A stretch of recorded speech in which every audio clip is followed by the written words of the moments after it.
episode, I want to, I am going to go ahead and give a little advice, which I usually don't ever say.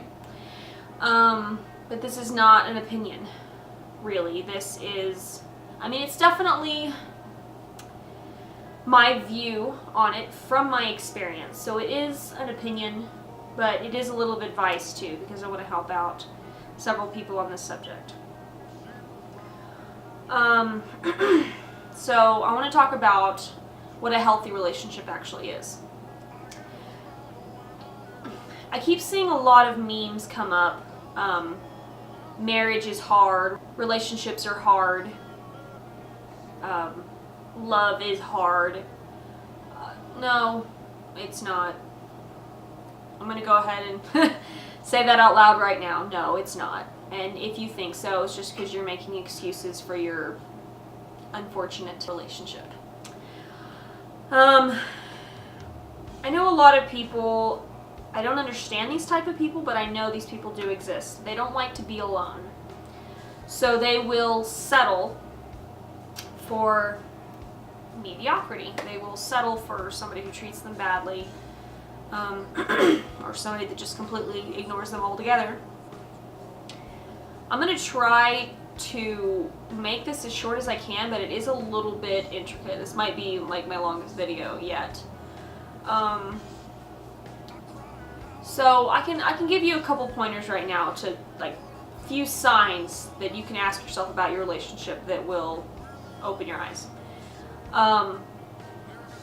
Top signs of this relationship going nowhere and doing no good for you, or it can lead to a long life of misery. If you can't talk to the person, if you can't talk to him or her, if you can't tell them how you feel about something, if you can't tell them about your day, if you can't discuss something that is bothering you about them, if you can't conversate just like friends, number one, you've got to be friends with the person that you're with. I never understood what that meant before my husband. I never understood being married or being with your best friend. I honestly, honest to God, I never even thought that was real. I didn't even think that that was a thing.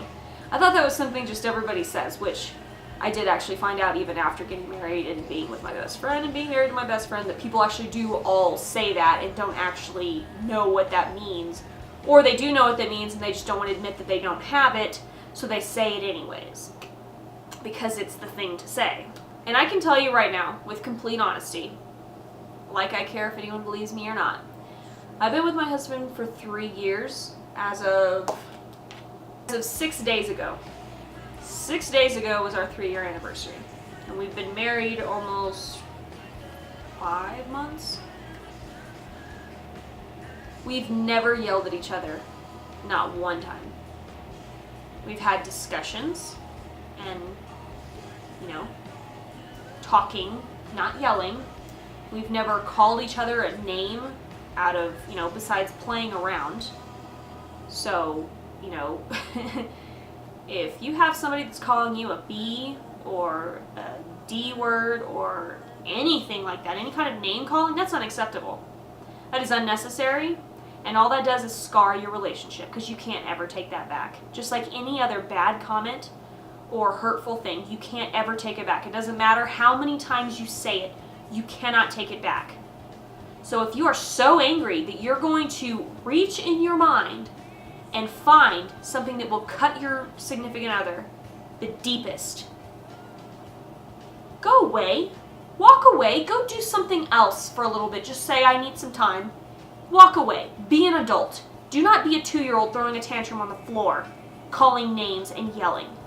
Just walk away, go calm down, and then come back and discuss what's actually bothering you, instead of going off the rails and saying something that you cannot take back. Okay? So again, if you can't talk to the person, if you can't get their attention, if they're ignoring you, or if they don't care, I've literally been told by the person I loved most in this world, I don't care about what you have to say. So I know how heartbreaking it is. And I know how much you don't want to accept it. But the fact of the matter is that that person is not worth your time. It's not worth wasting your life.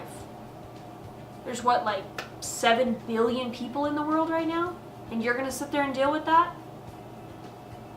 I know some people are super desperate to not be alone. But in my opinion, I would rather be alone than be treated like that. I would rather run my own life and not have to answer to anybody else. Honestly, until my husband, I was always happier single than I was in a relationship. And granted, I was only in 2 relationships before my husband. But nevertheless, he was the first person that actually made me happier than I made myself. And that's pretty hard to do. I am a very independent and strong-willed person, and I will not be told what to do. I have the worst authority issues you will ever see from anybody. If I even hear an authoritative tone, if you even think you're going to try to tell me what to do, we're going to have an issue. That's one of my my nitpicks. I can't take it, can't handle it. But on the good side, I don't have controlling issues. I don't tell him what he can and can't do. He doesn't do that to me. There's a respect there. If you have someone who is constantly accusing you of cheating when you're not cheating, chances are they're cheating. If you have somebody who's constantly controlling you and telling you who you can and can't hang out with, there's a possible chance of cheating there too. Sorry to tell you that, but it all revolves around the insecurity problem. Somebody who knows that they're not good enough for you will act like they're not good enough for you because they're afraid that they're not good enough for you. And chances are they're not. Don't settle for someone who doesn't love you the way that you love them. And I don't mean just them telling you that they love you, but actually showing it. Showing it. Proving it. Not just saying it over and over again. Words don't mean anything. Not unless they have actions that are validating them. It is not normal to fight all the time. It's not even normal to fight most of the time or some of the time. You shouldn't be fighting at all. If you're meant to be together, you should be able to sit down with each other, tell each other how each other feels, no yelling, no name calling, no throwing a tantrum, and solve the problem right then and there with no problem, no issues.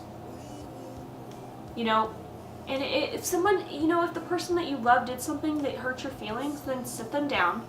No phones, no TV on, no music. Sit down, talk to them, make sure they're listening, make sure you're listening, and say, you know, you did this the other day and it kind of hurt my feelings, and I just wanted to take a little bit of time to absorb it and calm down before I discussed it with you. You know, and usually they'll go, oh, I'm sorry, I didn't mean to do that, I really apologize. And you'll be like, okay, it's okay. Just, you know, and then that way the person knows, hey, I don't want to do that again, so next time I need to watch myself. And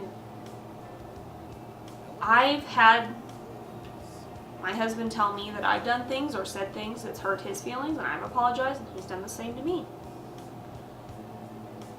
There doesn't have to be yelling or screaming or punching walls or name calling. None of that is necessary, and I can guarantee you, none of that is going to solve your problem. You are wasting your time, and you are wasting your energy being so mad. There are so many people in this world, and the time that I finally decided I wanted to be alone, I wanted to be alone for the rest of my life. I didn't want to be with anybody. I wanted to get on my feet. I wanted to be a mom, and that was it. I didn't want a husband. I didn't want anybody that I had to answer to or that I had to include on my decisions.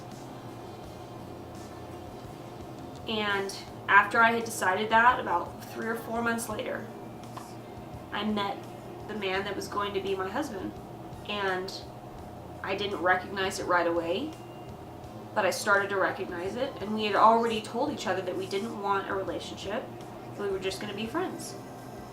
And after a while of becoming friends, I started realizing that I may have just lost my lifelong partner. I may have just ruined everything because of my stubbornness and the fact that I thought I knew everything.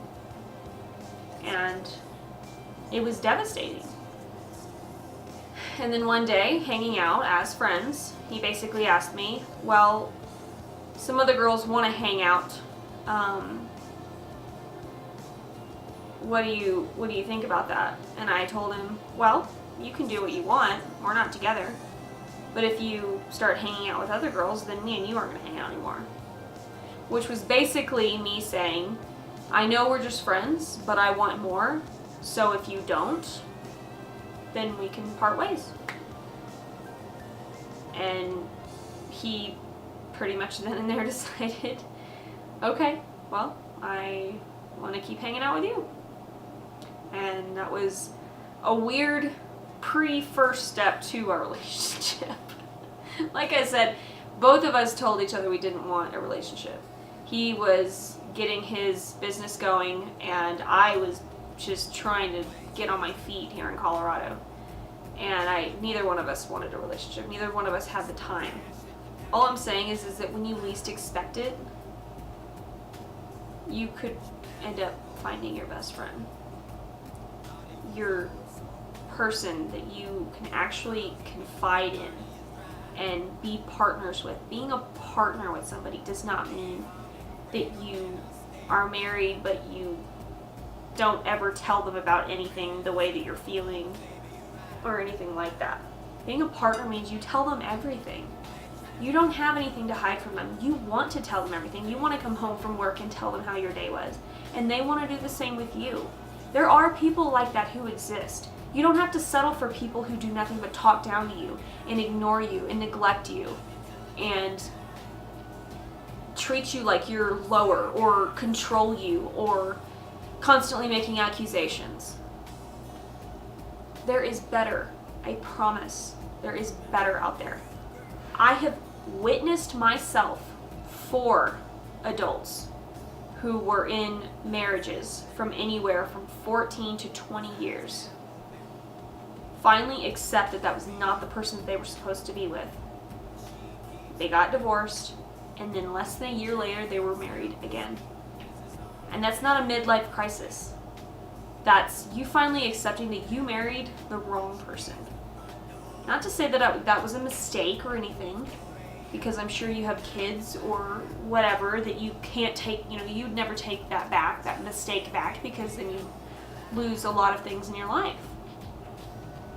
But that was adults accepting that that's not the person that they wanted to spend the rest of their life with, and then opening themselves up to the person that they really should have been with. Because the problem is that when you're younger and you get with somebody, you don't really know who you are, they don't really know who they are, and neither of you really know what you want from the other person. So you end up just getting comfortable, and this person's just convenient. Oh, I've been with them forever. It's just convenient. It's just easier just to stay here and not have to start over. That's settling. That's what settling for mediocrity is. That's what settling for an unfit relationship is. That is what causes the term normal on marriages. We fight and we complain, but we love each other. Yeah, well, you shouldn't really be fighting a whole lot, if at all. And believe me, I remember being in the relationship of nothing but being controlled and told what I could and couldn't do, or where I couldn't go, or who I couldn't hang out with, or what to do with my hair. That is not okay. That is not healthy. And yeah, of course I dealt with it in my teenage years, but I would have never dealt with that again. And there's some people who deal with it over and over and over again, from one man or woman to the next. From one partner to the next. They continuously deal with it. It's like the whole my type thing. My husband was not my type. And thank goodness for that, because my type was not a good match for me. You know, I don't regret, you know, I don't regret the past relationships that I've had. You know, they told me what I do and what I don't want. And, you know, it's all a part of who I am. And so I would never take any of it back. I would never erase any of it. You know, I would never forget any of it if I could, because it's a part of who I am. It's the reason why I am the way that I am. It's the reason why I know what I want and what I don't want. So yes, you have your bad relationships, but you can't regret them, because you know that you may have got at least one or two good things out of it. And you know that it really taught you what you didn't want. You know, and if anything, I mean, what I thought I wanted when I was a teenager, I always swore I would never be with a Cancer. I married a Cancer. You don't know what you want when you're a kid. You don't. I mean, you think you do, because all teenagers think that they rule the world and that they know everything. No, you don't. You think you know what you want, and then you have what you wanted, and you're like, ew, I don't want this anymore. It's like an ice cream that sounded really good, and then you tasted it, and it tasted like dirt. You know, I don't want that again. I'm not gonna order that again. So, a person that came out completely out of the blue, who looked nothing like what I had pictured myself with years ago, who acted nothing like that, who was complete opposite of me, who was sweet and huge heart and nothing like me whatsoever, came out of nowhere and just about slapped me in the face. You never know what could happen. But I can tell you right now, if you're with the wrong person, nothing will ever happen. You will stay with that wrong person until you die, or until they leave you. You're supposed to not only love the person that you're with, you're supposed to be friends with them. You're supposed to be their friend, and they're supposed to be yours, and you're supposed to take care of each other.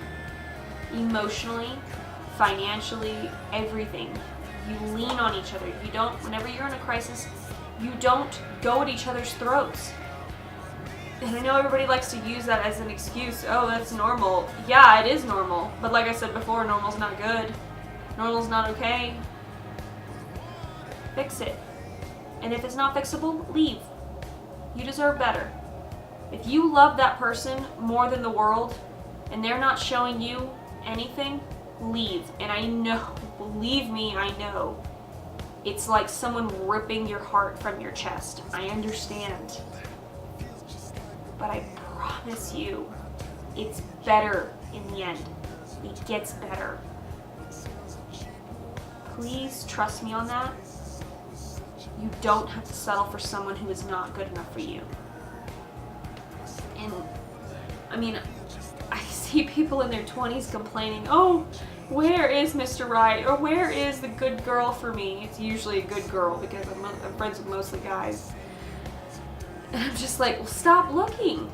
Focus on yourself. Be who you are. Do the things that you love. And then that person will come into your life. Stop looking, though. Because every time you look, you're going to see the first thing that you see, and you're going to want that. Wait until the person comes into your life. I met my husband in a club in Denver. I was not in any way interested. I had completely sworn off mentally that I wanted to be alone. You don't understand. You have no idea what the world has to offer people. But you have to be open to it. You can't waste your entire life saying things like, oh yeah, we fight and we butt heads a lot, and you know, We have knockdown dragouts, but we love each other. That's not okay. You know, if you're weird and you enjoy that on some sort of level, I'm not going to get into that, but that's your business. But I can tell you right now, that's not okay. It is normal, but it's not okay. Normal just means that everybody's doing it. So I guess everybody, you know, if everyone's going to jump off the cliff, let's go ahead and jump off the cliff too, right? Because everybody's doing it and it's normal. There are good people in this world. And if you're a good person, understand this, you're meant to be with a good person. Good people deserve good people. So if you're a good person and you waste your life with a bad person, you're leaving the good person that you were supposed to be with either by themselves or leaving them to be with someone who's not good enough for them either. And I believe that. I really do. You know, you can meet somebody who's completely opposite from you, but who brings out the best in you. And it's not just bringing out the best version of you, but making you want to be a better version of you. My husband's made me want to thrive, to be a better person, to want to be smarter, and focus on vocabulary, and, you know, learn about history. I can't stand history, but it's actually, he's actually made me want to understand things, because that's the kind of person he is. He's actually made me want to care about things and try to be optimistic when I'm meeting new people. Because he knows I hate people. I hate people. And I have a very good reason for that. We had very different upbringings. We had very different lives. So he is very optimistic and very open to new relationships and new friendships. And he's very optimistic about people. He sees the world completely different lighting than I do. I see the world as 90% bad. Most of people are bad and selfish and hateful and always looking out for themselves and money grubbers. And he sees the people as passionate and loving and happy, and he sees the world in optimistic ways. And for me, I see the world in realistic ways. And optimism and realistic are not opposites, but they're not really alike either. Optimism is just, you know, having a hope that people will be better than they really are, while realistic is, from experience, realizing that, you know, the hundreds and hundreds of people that I've met, maybe 5% of them have been good, you know, with good hearts. So he's been luckily exposed to a lot of good people, which I would be more optimistic if that were the case for me. But that wasn't the case.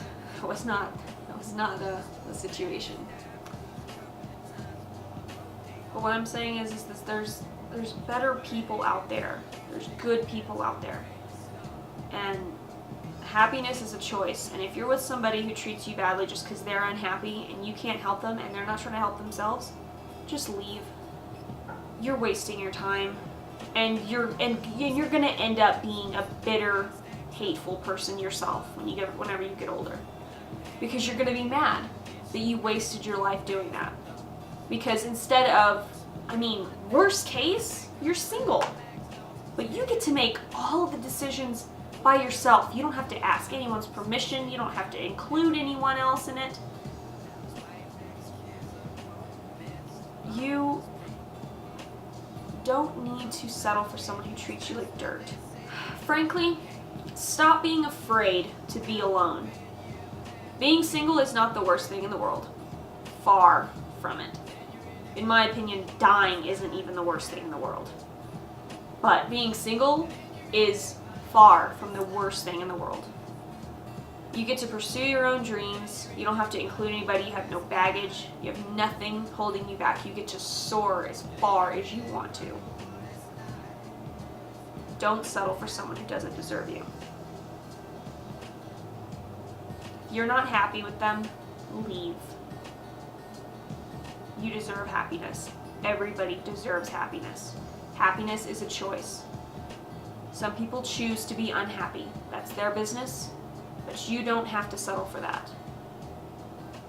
Okay? I hope this helps, guys. All right, talk to you later.